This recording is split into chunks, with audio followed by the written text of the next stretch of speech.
Hello, everybody. I'm Dustin. Welcome back to Foothills Adventures. Um, I'm in my little office, also known as Kid's Bedroom. Anyway, y'all don't need to know about that. We're doing something different today. I don't normally do reviews, so that's what we're going to do. Have you ever been printing and then accidentally run out of filament? Or you overestimated, and you're like, man, I wish there was somewhere local. Well, if you live in Charlotte, you can go to Micro Center, or if you're in our area, you can go maybe one or two other places, but there's not many. Um, this is filament from the Hobby Lobby.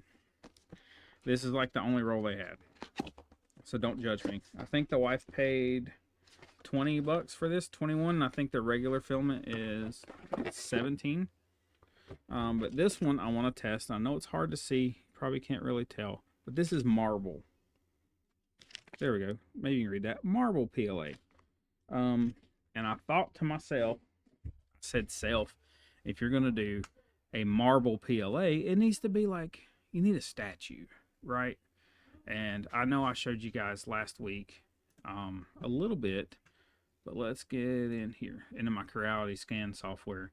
Um, and I think what I'm gonna do as soon as this imports, you remember Dominic here? That's Dominic. That's my son. Hi, Dad. Anyway, that's Mr. Dominic. I think we are going to turn Mr. Dominic into a statue. The good thing is here that I'm pretty sure that I can use this scan and just this scan. I'll probably have to open Mesh Mixer and fix his face a little bit, but I think that's what we're going to do. I think I'm going to go ahead and fix his face, and I have a couple other things that I want to do. On the Maker World here, there are two models that I want to use. So this one here is just a tree stump. That's all it is. It's just a tree stump. So I want this to be the base for my model. And this is coming from Simon Bombardier. You know what, Mr. Simon? Not that it matters for me, because I'm not that popular on here, but we're going to do this. Simon Bombardier, thank you. Now, this isn't going to be sold or anything like that. This is just going to be a model for Dominic to hang out in his house. But Dominic likes cutting wood and stuff, so give him a forestry axe, right? So this is from Trebs, forestry axe. We'll go ahead and give that a follow. So thank you, sir. We're going to give this a shot. Anyway, I'm going to download both of these. We're just going to download the STL and CAD files. And I'm going to go to this one, STL CAD. Sure, whatever, tree stump base. All right, now with that being said, that's both of those. And then it's going to be our base, and it's going to be his axe. Now, unfortunately, in his model, I didn't get his legs. And there's like a weird crotchety thing going on here, which I can't really fix too much. But if we use this and go to mesh processing and go to meshing, hole filling, quick measure. Nope, one of these, meshing. Let's do small hole perimeter, fill small holes, remove isolated parts. Sure, we're not going to smooth anything. Let's do this. We'll do the meshing, see what happens. I don't know. I don't know where this is going. Did it fill small holes? Well, that's not really a small hole, is it? Let's do hole filling. Let's click on hole perimeter. Preview. Will that clear it up? Big hole.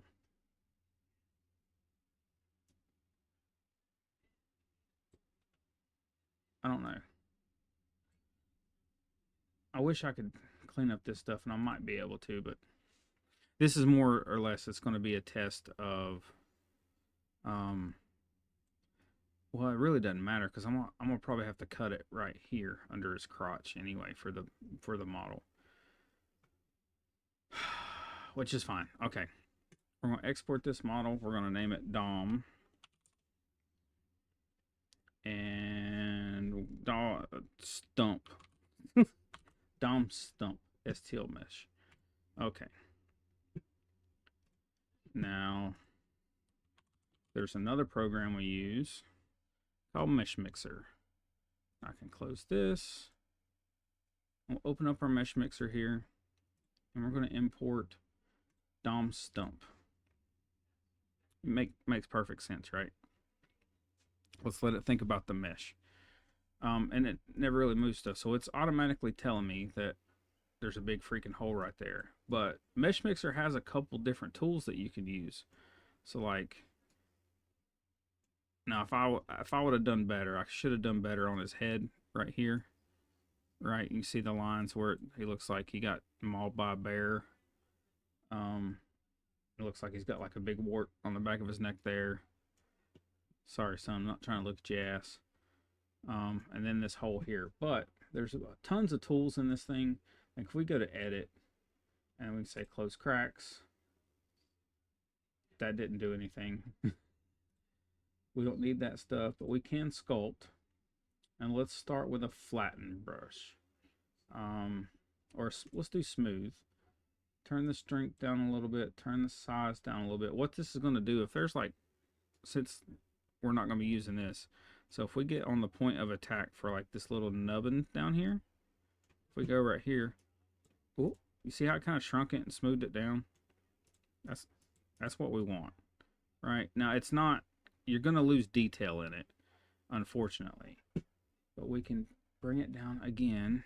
And if we're doing, once again, not trying to get at your crotch, brother, but like, see that here? See how it kind of erased the lines? I mean, for the most part. So I'm going to try to do this on his forehead, because that's where a lot of this detail is going to be. And I don't know if it's caused I lost detail or what, but let's see. Let's smooth this out just a hair. And then what we can do, there we go, smooth it out. Smooth it out. Smooth it out. Yeah, it looks like he's a scar victim. We can go back into our brushes. Now, my dad knows a lot more about this than I do. Let's go back in the strength. And now we're going to try to fill these gaps up a little bit. And you can actually kind of sculpt, right? So now we're going to build all of this back up, but not as strong as it was, if that makes sense. So it's not going to be incredibly detailed, but it's not going to be like he's got a giant hole in his face, right? And you can look at that at different angles. Oh God, sorry. Move him down here. I'm so far zoomed in. So that's not bad. That's a little better. He still looks like somebody fought him or something. Let's see if I can close these gaps a little bit.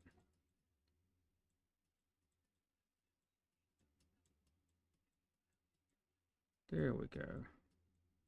Like I said, it's not going to be perfect. And then let's go to shrink smooth. And we'll try to create a little bit of a line here. I mean, there's other ways to do this stuff, but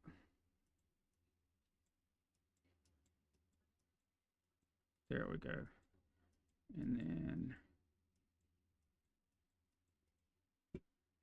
there we go. You can kind of make out that's an eye, right?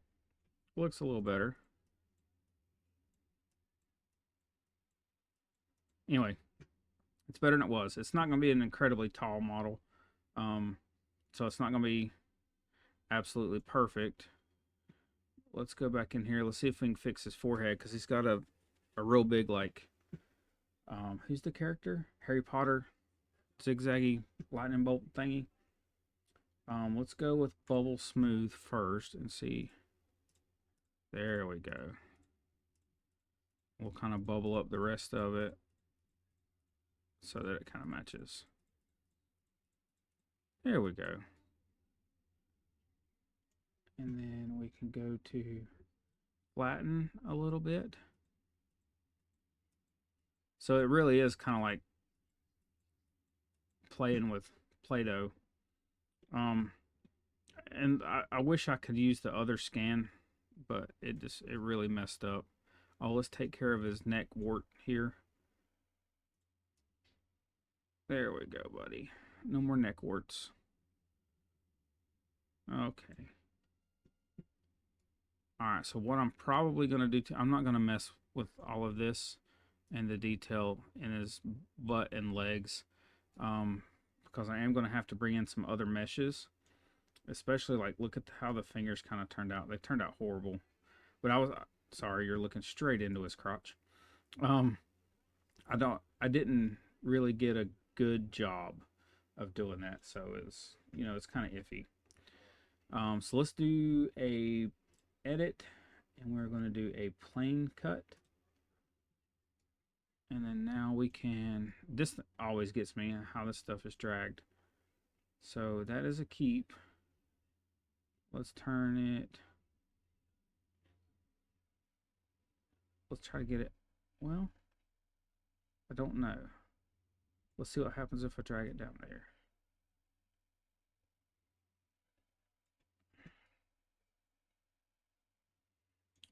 He might be all right with that. It would make that solid, but it kind of looked like he's coming out of, well, if we drop it down just a hair right before that crack in the bottom. If I could have spent more time, I would have. But I think this will work because I can always still get that axe in there. Now, since this is highlighted in silver, it's letting you know that we're keeping it, and the stuff that's hollow is not. So let's hit accept, and that is our new model for now. Now let's see. I don't know if I can load the axe from here. I probably can. Let's just save it first. File, export this as DOM edited, and save. Like the whole point of this is just to test that filament. This is just something super quick. That's not for like a customer or anything, but but if you would like to purchase a miniature Dominic on a tree stump made out of marble, you just let me know. Anyway, no, I can't sell it. Sorry, can't sell it. I can sell just this guy, but I can't sell the tree stump. There's licensing agreements and things like that. But okay, so he is exported. I'm just going to export it anyway, just in case. DOM edited. Do it again. Yes.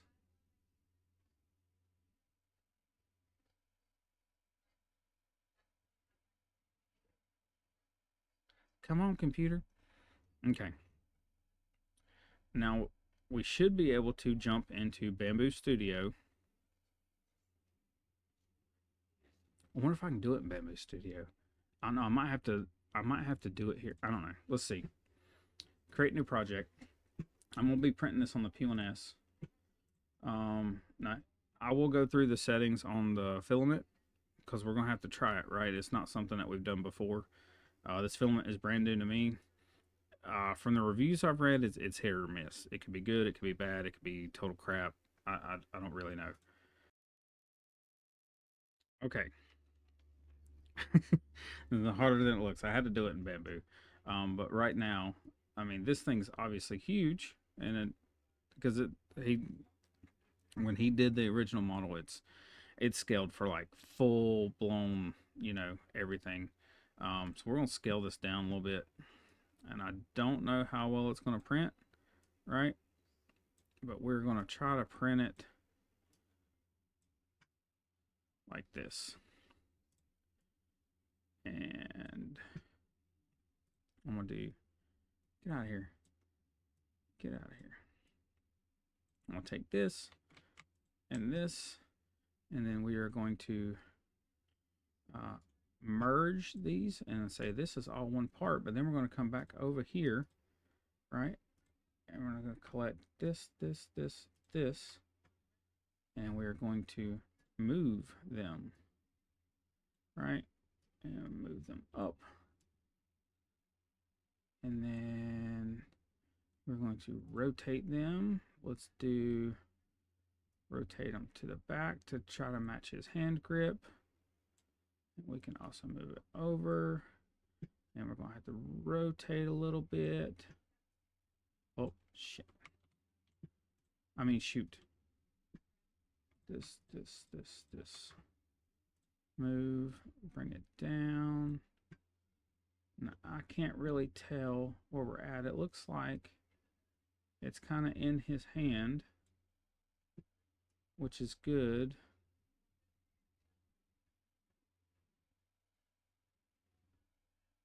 Okay, so let's bring it out a little bit and put it back in his hand. Bring it up. Is that in his fingers? Kind of looks like it. Yeah, that looks about right. I mean, yes, granted, I know this is dumb, but what this is going to test, this is going to test overhangs. It's going to test different details. I mean, the axe is a hell of an overhang, and it's really, really smooth. So it's actually going to test a lot. But it looks like it's decently in his hand. I mean, he ain't got a tight grip on it or anything, but I think it'll work. And he's holding it all wrong, but that's okay. Now we can take the entire thing. We can do the entire assembly and move it. Now we could scale this up huge, which I kind of don't want to, but let's just see how big we could make it. So we can go to scale, and then at some point the top of his head is going to show black. That's letting you know, like that's up here at the top. See where it turns black, it lets you know that your build size is too big, and that would be about it on the P1S. So take up the entire build plate, pretty much exactly, to print a life-size, or not life-size Dominic, but to print this model. So I'm going to scale it back from that. I'm going to go back down. We're going to do two different versions. I think I'm going to stick one at 100%. And then I'm pretty sure I might try to do a small version, like a little one that I'll have on display. So let's take this. We're going to clone this.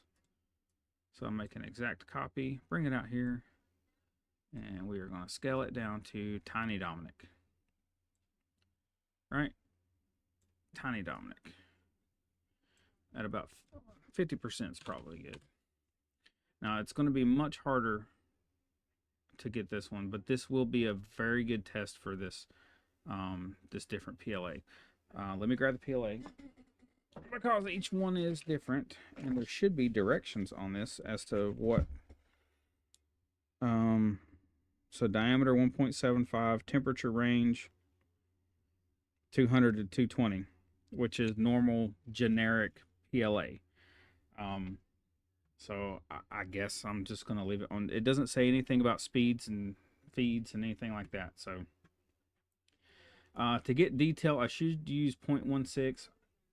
I don't really care. We're going to go with 0.2. Strength, I'd like it to be a little stronger, but we're going to do 2 walls, a 10% infill so it won't be too high, and we're going to go to adaptive cubic because that's my new favorite one.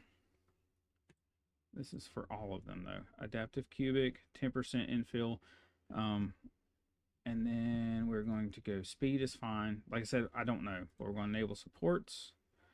I'm going to do trees, but we're going to do slim ones. And then the only thing I really change is because I'm doing 0.2 is I go to my top Z distance, and I just add a 5 there. Just because it works sometimes. Let's change this to white. Not that you can see it any better. He does look like he got beat up in the face. I should have done a better job, but it's fine. Testing purposes, right? It'll be fine. Okay. Now let's slice this bad dude and see what happens. Come on, computer.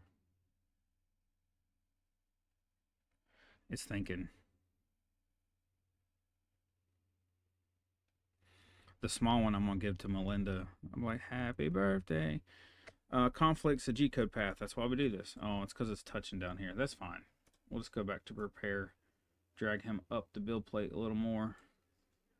Drag him down a little bit more. That way they should miss. Slice it again. And then we'll look at the trees and we'll look at it by layer. Then I'll go out to the P1S and load this into my AMS2 or AMS2 Pro. Now I should probably dry this filament even though it's new. Half the time filament needs to be dried sometimes. As far as overhangs, not bad. So he's got some on his chin there where the t-shirt's overhanging. Looks like belt loops and stuff. That does not look good though. Wonder what's going on there. Y'all see that gap right there? I don't really like that. Let's look at it by the layer. I might have to try a different top Z distance. Matter of fact, what is that wart looking thing on his arm? I didn't even notice that. Oh, that's his watch. Okay. Well, let's look at it this way. So here's the adaptive cubic going through. It's really hard to see. Let's go over here, and I want to look at specifically this arm. Because as I can see right here, it's not really touching anything. I mean, layer line wise. See, look, what's the point of that tree? It's not treeing anything. Unless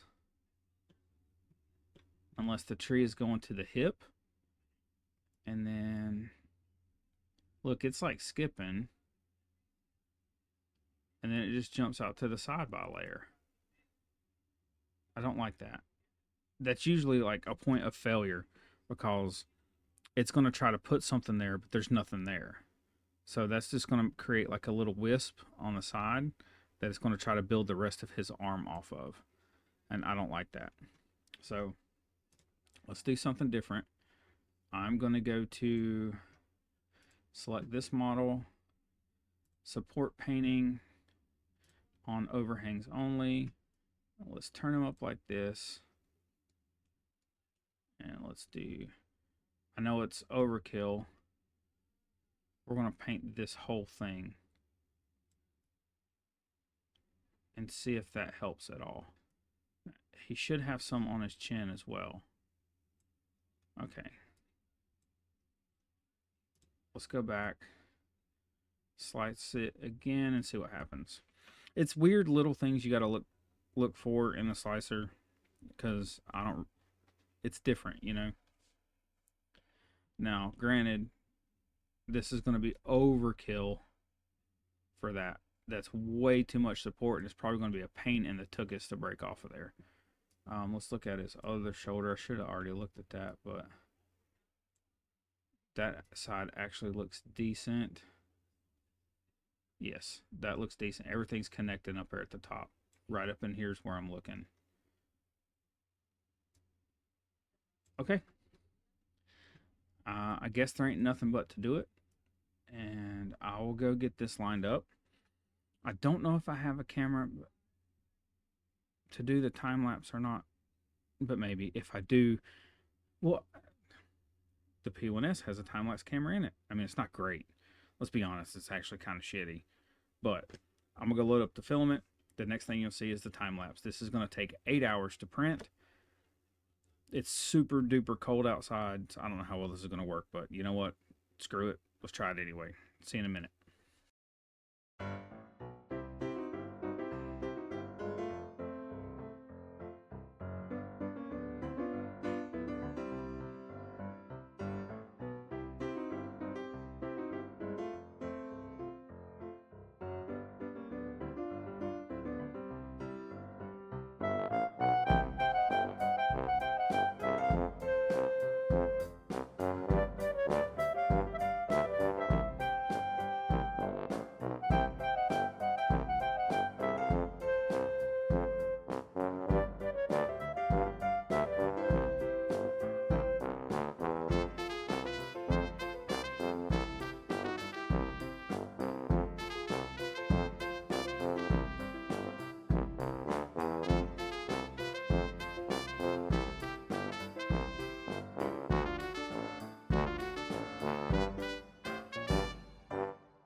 All right, it's done.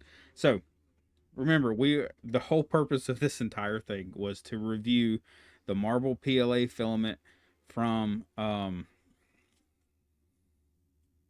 Hobby Lobby. That's it, from the Hobby Lobby. So we made a couple a couple models. I'll show you decreasing by size. So this was the Dominic. Now you guys can see that there, right? Pretty decent detail. Oh, nope. Focus on him. There you go. Pretty decent detail in the print. Um, Not bad. Let's see, I know what Dominic looks like. I don't want to show you his crotch. But anyway, there's his little axe and the tree stump and the growth rings. Like, it did a really good job. I do kind of enjoy the marble color. Sorry, I think I stopped on my recording. It's hard to see, really, the marble coloring. Now, that little pocket piece there, that's not too bad of an issue, but it's really not bad. Now, there are some little overhangs and stuff, but honestly, this is a file that was quickly threw together, so there's problems. I mean, there's his back pocket and his wallet, and there's problems. But once again, that's probably the model and my problem, not necessarily, the filament. Let's see, because there's probably little holes and things that I missed, but it's fine. And then we went smaller, so I printed two, just like that model. So I did a smaller version, and you can see the speckled, and it really does kind of look like marble. I mean, it's not bad. It would be great for little miniatures and things, but there's always a big test that we can use to test filament, and that is with a benchy. Now you can see the little wispies right in the benchy, but the overhangs did great. Now this is doing a 0.20. The overhangs did good. There's little wispy lines, but not bad for the benchy. Now my P1S has a crap ton of hours on it, so stuff inside here is fine. I don't mind it. That's quickly taken care of. Let me pull up the Hobby Lobby. That's my stuff. Let's see. Hobby Lobby. Let's look real quick. Let's just see what their filament runs. PLA filament. So they do have silk, which is cool. I didn't know they had silk.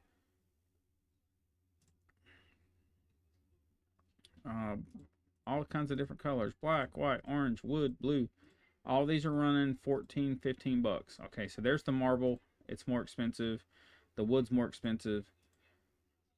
But the goal would be to, like, for us who's not close to anywhere that can do PLA filament, there's nowhere close by. Best Buy never has them in stock. For us, it's in Hickory. We would have to drive all the way to Micro Center in Charlotte, basically, to get filament, and that's not good. I typically use Sunlu PLA, and it's worked great for me for a long time. I don't have any issues out of it, and I'd use the refills, because why not, right? You can get them typically for like $10, $11 a roll. So is this worth it versus the Sunlu? I don't know. If I need marble, I'd use the marble. The thing is like, it works. If you have a Hobby Lobby and nowhere else to buy it, and you don't want to buy it online, go to Hobby Lobby, buy some filament. So far, this was a brand new thing. It worked. I really don't have a negative. Like, it looks decent. There's no like just go buy some if you need it. If you run out and you're like, man, I got a project, it's due tomorrow and I need to print something. There was only two colors there. There was a purple and a marble, and so Melinda bought me both colors. Pick you up one. If you're not in a pinch, there's another company that I haven't tried yet, but I really want to. That'll probably be my next filament review. Splice 3D. They have a ton of their Workday PLA stuff going on, and if you order enough of them, they're start at $15, which is, about what to expect. But man, if you're like me and you buy these things in bulk, getting it for $10 a roll, and you have all these colors, that's pretty daggum good. Now they don't have many, like, I don't know. This is gonna be a review. Put a like down, subscribe to the channel. Let me know what you want to see. If you want me to review this filament here, the Splice 3D filament, because I see a lot of people asking, but not a lot of people buying, I would love to. They actually have a partnership program that I want to get into, which I think would be really cool, and I'll try to sell their filaments. Anyway, that's ways down the road. Like it, subscribe, share. I appreciate you guys. Thank you for watching. If you want this model, let me know down in the comments. I can't sell this, right? Because I used this from somebody else's file, this from somebody else's file. But if you want just the Dominic model, freestanding, let me know. He would appreciate, being popular with all the people. Or if you want to see me 3D scan something, let me know. I appreciate you. We'll see you next time.